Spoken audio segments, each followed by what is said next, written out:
तो भगवान शंकर को श्रावण प्रिय है। एक कारण कहा कि मंथन में जो विष निकला उस विष का पान किया और भगवान देवताओं ने मिलकर भगवान शंकर का जलाभिषेक किया। दूसरा कारण कहा, माता सती ने शंकर को पाने के लिए श्रावण के महीने में ही सबसे ज्यादा साधना करी है। और क्या करा था माता सती ने?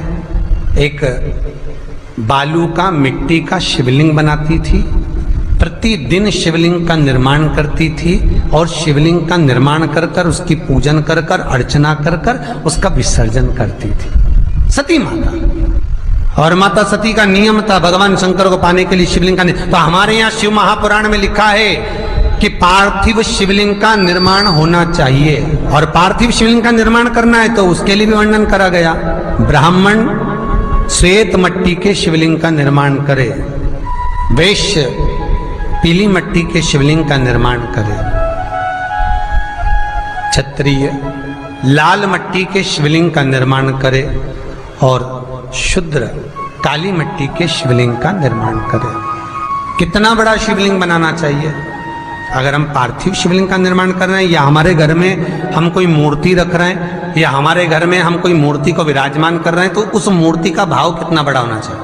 तो कहा, जमीन पर अपने हस्त कमल को रखकर अंगूठे को ऊंचा कर कर देख लो, बस इतनी बड़ी मूर्ति घर के अंदर होना चाहिए। चाहे वो लड्डू गोपाल की हो, चाहे वो दुर्गा भवानी की हो, चाहे वो राम जी की हो, शंकर जी की हो, कृष्ण की हो, जिसकी रखना हो, बस इतनी बड़ी मूर्ति घर के अंदर होना चाहिए।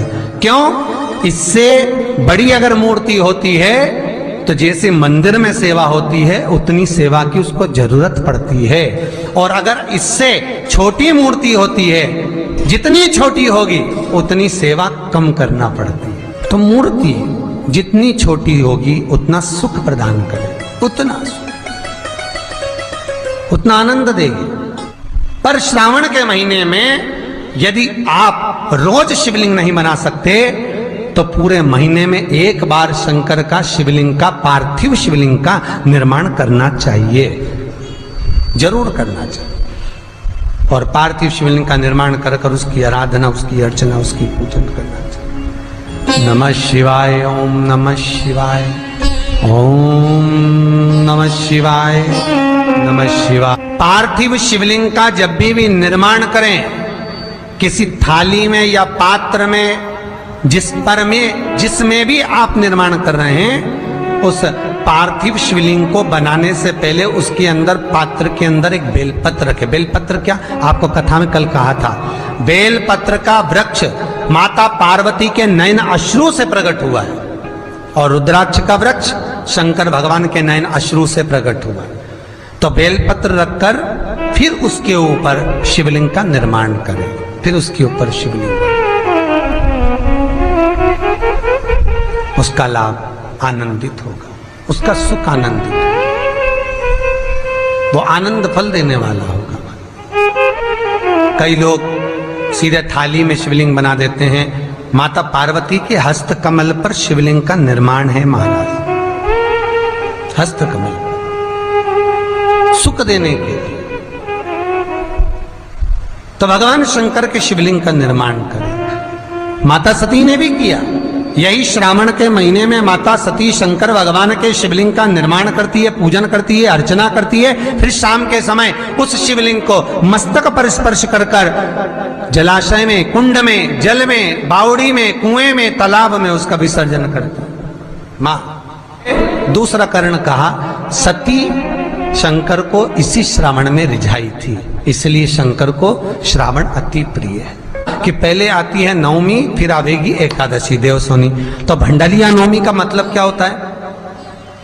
भंडारिया नवमी का स्मरण क्या होता है? अभी आपको कहा था 9 जगह पर बेलपत्र चढ़ती है। भंडारिया नवमी का मतलब ही यही है कि भगवान विष्णु सोने जाने से पहले नवमी तिथि के दिन 9 बेलपत्र भगवान शंकर को समर्पित कर कर भगवान शिव के मंदिर में बैठकर भगवान शंकर की आराधना कर कर भगवान विष्णु लक्ष्मी जी के साथ अपनी सृष्टि का कार्यभार 4 महीने के लिए शंकर जी को सौंप देते हैं भंडरिया नवमी के दिन।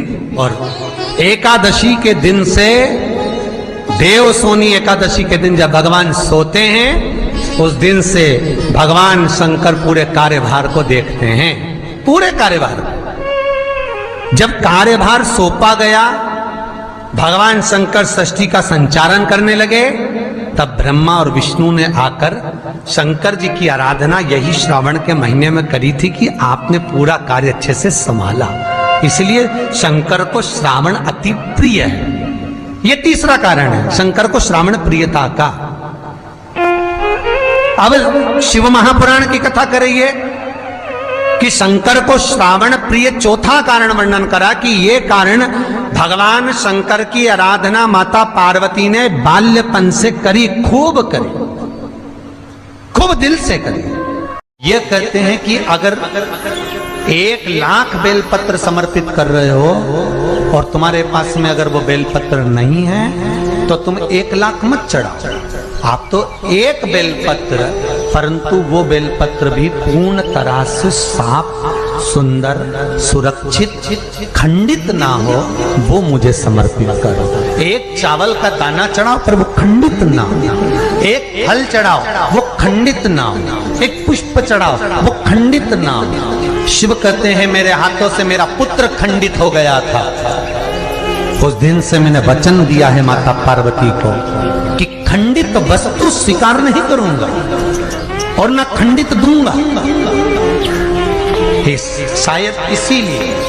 शायद इसीलिए ये चरित्र कथा है कि जिस नारी का गर्भ 2-3 महीना ठहरने के बाद में गर्भ गिर जाता हो, 4 महीना ठहरने के बाद गर्भ गिर जाता हो, गर्भ बच्चा पूर्ण नहीं होता हो, या बच्चा कहीं शरीर के अंदर डॉक्टर कह रहे हैं सोनोग्राफी में कि ये विकलांग है, बच्चे के पाँव में या मुख में या शरीर में पानी भरा गया है, ये सुरक्षित नहीं होगा, ये बुद्धि से कमजोर होगा, या ये बच्चा ऐसा विकलांग होगा, तो उसी समय पर जैसे ही डॉक्टर ने कहा वैसे ही एक श्रीफल, और वो श्रीफल खंडित नहीं होना चाहिए, उस श्रीफल पर जो नारी है गर्भ से है, उस नारी का सिर से लेकर एड़ी तक एक लच्छा मतलब मोली मतलब नाड़ा जो हाथ में बांधते हो कलेवा, उसको नाप कर श्रीफल पर भगवान शंकर का नाम लेकर उस स्त्री का नाम और गोत्र बोलकर बांधकर भगवान शंकर के चरणों में ले जाकर रख दीजिए, फिर वो बच्चे की जवाबदारी शिव की हो जाती है, फिर शंकर की, क्योंकि शिव ने माता पार्वती को वचन दिया था कि मैं खंडित नहीं दे सकता। सारे देवताओं के मंदिर में नारियल फूटता है, हनुमान जी के मंदिर में नारियल फूटता है, राम जी के मंदिर में नारियल फूटता है, देवी जी के मंदिर में नारियल फोड़ा जाता है, पर शंकर जी के मंदिर में नारियल नहीं फोड़ा जाता। आखा की आखा दिया जाता है कि पूर्ण दीजिए, बेलपत्र पूर्ण दीजिए, फल पूर्ण दीजिए, 1 चावल का दाना भी दे रहे हो तो पूर्ण दीजिए। उसमें एक और अच्छी बात है, बहुत ध्यान लगाकर सुनिएगा जरा, जितने आस्था चैनल पर सुन रहे हो, यूट्यूब पर सुन रहे हो, फेसबुक पर सुन रहे हो, या इस पंडाल में श्रवण कर रहे हो, बहुत सावधानी से ध्यान दीजिएगा। कभी श्रावण महीने में अगर आप शंकर जी के मंदिर में जाएं और शिव मंदिर किसी वृक्ष के नीचे हो, बट वृक्ष के नीचे हो, चाहे पीपल के वृक्ष के नीचे हो, चाहे वो आंवले के वृक्ष के नीचे हो, चाहे वो बेलपत्री के वृक्ष के नीचे हो, चाहे वो शमी के वृक्ष के नीचे हो, चाहे जिस वृक्ष, कोई भी वृक्ष के नीचे अगर कोई शिवालय है, शंकर जी का कोई मंदिर या शंकर जी का कोई शिवलिंग रखा हुआ, तो एक दुर्वा किसी भी श्रावण महीने में तुम जब भी किसी शिवालय में जाएं, जिस वृक्ष के नीचे शिवलिंग हो, उस शिवलिंग पर ये शिवलिंग रखा हुआ है, ये जलाधारी है। जलाधारी पर जहां शिवलिंग रखा हुआ है वहां कटी भाग माता पार्वती जी का हस्तकमल, उसके ऊपर रखा हुआ है शिवलिंग, सामने अशोक सुंदरी और भगवान शंकर के दोनों पुत्र गणेश कार्तिकेय, ऊपर से जल गिरता है जया, विषहारा, सामरीवारी, दौतली, देव, ये भगवान शंकर की 5 बेटियां। तो जो कटी भाग है, इस कटी भाग पर अगर मात्र एक दुर्वा समर्पित कर जिसकी किडनी या लीवर डैमेज हो रहा हो, काम नहीं कर रहा हो, या किडनी लीवर में कोई तकलीफ हो रही हो, या डायलिसिस चल रहा हो, तो मात्र एक दुर्वा उस कटी भाग पर श्रावण महीने में समर्पित कर कर उस दुर्वा के 7 टुकड़े कर कर 7 दिन प्रतिदिन सुबह के समय पर उसको चबाकर खा लेने पर या निगल जाने पर धीरे धीरे धीरे धीरे डायलिसिस बंद होने लगता है और किडनी लीवर अपना काम करना प्रारंभ कर देते हैं। एक दुर्वा, कितनी दुर्वा? एक दुर्वा, मात्र एक दुर्वा।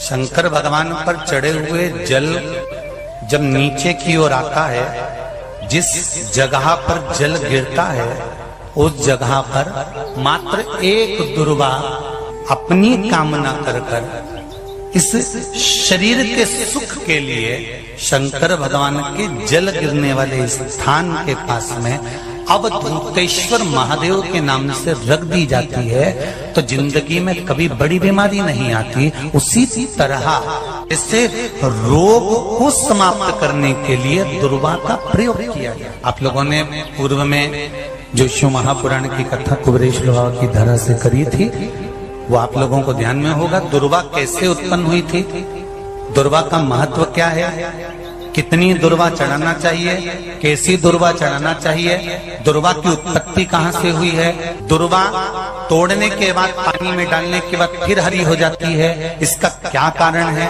दुर्वा गणेश जी को क्यों चढ़ाई जाती है, शंकर जी को दुर्वा किस स्थान पर चढ़ाई जाती है, ये सारी कथा आपको पूर्व में इसी कुबेरेश्वर बाबा के पावन धरा से सुना चुके हैं, जो टीवी पर डली हुई है। कभी आपने नहीं सुनी हो तो यूट्यूब पर से दुर्वा शिव महापुराण की कथा आप निकाल कर उसको श्रवण कर सकते। उसमें वर्णन किया है कि इस दुर्वा का महत्व क्या है, दुर्वा का क्या। मात्र एक दुर्वा शिवलिंग पर चढ़े हुए जल जहां से नीचे की ओर गिरता है, उस जगह पर मात्र अपने शरीर की कामना करते हुए भगवान से रोग मुक्ति के लिए एक दुर्वा अगर समर्पित कर दी जाए तो कोई बड़ी बीमारी जिंदगी में आ ही नहीं सकती, ग्रहण ही नहीं, मतलब ग्रसित नहीं कर सकती। श्रावण के महीने की श्रावण शिव महापुराण की कथा सुन रहे हैं। एक बात दिल से बताना, जितनी सौभाग्यवती माताएं होती हैं ये संक्रांति पर भी 13 चीजें दान करती हैं, 14 चीजें दान करती हैं। बीच में कोई 16 सोमवार का उद्यापन करेंगी तो भी सुहाग की सामग्री देंगी, उद्यापन करेंगी तो भी सुहाग की सामग्री देंगी, कोई कार्य करेंगी तो भी सौभाग्य की सामग्री देंगी। सौभाग्य की सामग्री का दान क्यों किया जाए, सौभाग्य सूचक वस्तुओं का दान क्यों किया जाए, सौभाग्य की वस्तुएं क्यों प्रदान करी जाती है, क्यों दी जाती है, उसका कारण क्या है।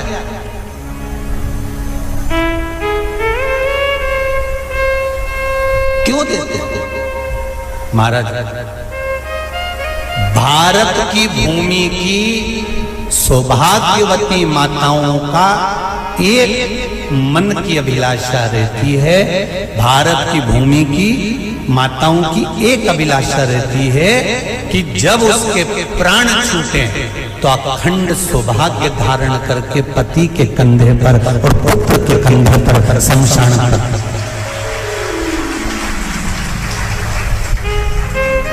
ये भारत की भूमि की माताओं की सोच है, उनके मन का संकल्प, उनके मन का भाव।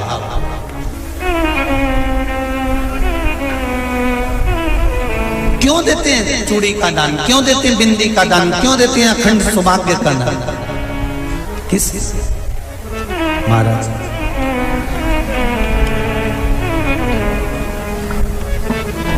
मेरे हाथों में भर भर के चूड़ी रहे,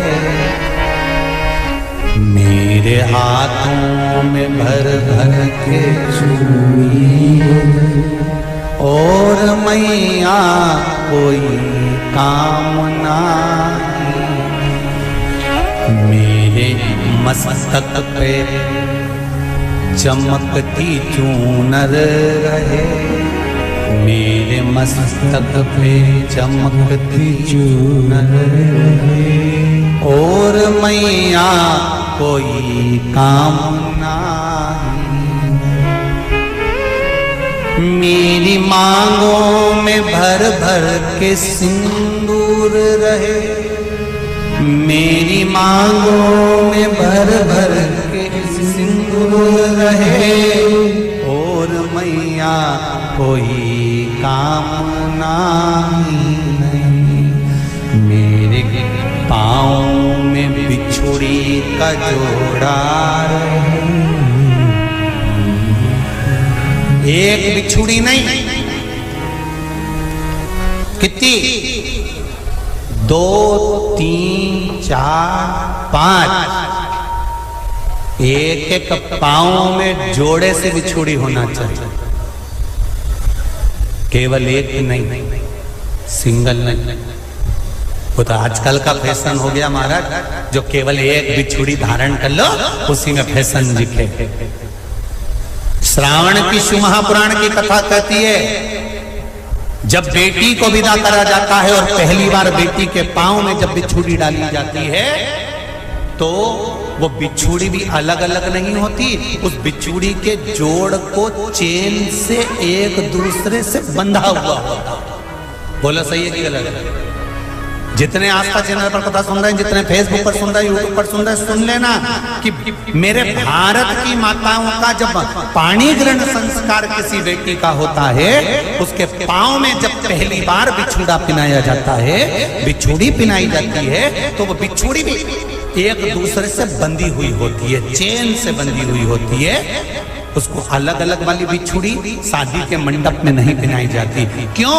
जैसे ये बिछुड़ी एक दूसरे से पांव में बंधी हुई है, तुम्हारी जिंदगी अंतिम श्वास तक ऐसी ही बंधी हुई है, यही बनना चाहिए।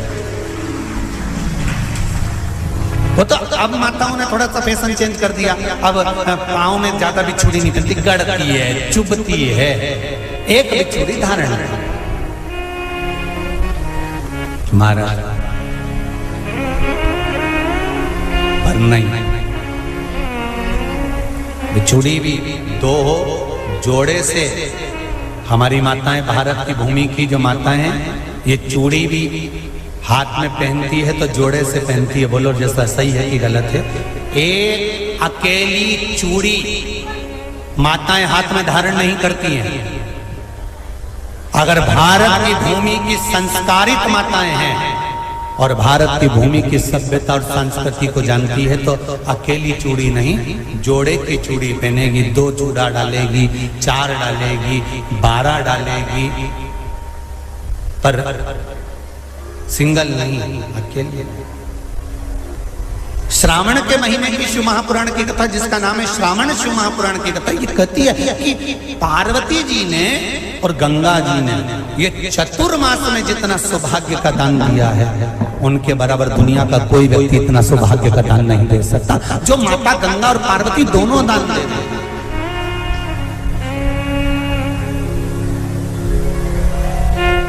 प्रतिदिन दे रहे हैं। और अब तो फैशन आ गया, तुम लोगों जो सौभाग्य का दान देते हो प्लास्टिक की डलिया में देते हो, पर एक एक पुराण को उठा कर देख लेना, एक एक उद्यापन को उठा कर देख लेना, जितनी तुम कथा तुम्हारे घर में छोटी छोटी कथाओं की पोथियां पढ़ी हो, उनको उठा कर देख लेना। उसमें नहीं लिखा कि प्लास्टिक की डलिया में सौभाग्य की वस्तु का दान दिया जाता है, उसमें लिखा है बांस की पिटारी में, बांस की डलिया में सौभाग्य की वस्तुओं का दान दिया जाता है। क्यों? क्योंकि बांस वंश की वृद्धि करता है, बांस सौभाग्य की वृद्धि करता है, और बांस अखंड सौभाग्य, जैसे बांस का पौधा बढ़ते चले जाता है, बढ़ते चले जाता है, उसी तरह बांस की डलिया में जब दान दिया जाता है, बांस की टोकनी में जब दान दिया जाता है, तो ये भाव रखा जाता है कि तुम्हारा सौभाग्य ऐसे ही बढ़ता रहे। पर अब थोड़ा सा फैशन चेंज हो गया तो प्लास्टिक की डलिया, पर प्लास्टिक की नहीं। तो गंगा मैया और पार्वती मैया चतुर्मास के अंतर्गत जो त्योहार पड़ता है, चतुर्मास के अंतर्गत जो व्रत पड़ते हैं, ये किसी दूसरे के नहीं है। तीज का व्रत माता पार्वती का, छठ का व्रत माता पार्वती का, चतुर्थी का व्रत माता पार्वती का, ये सारे व्रतों की शुरुआत गंगा और पार्वती ने अपने बल से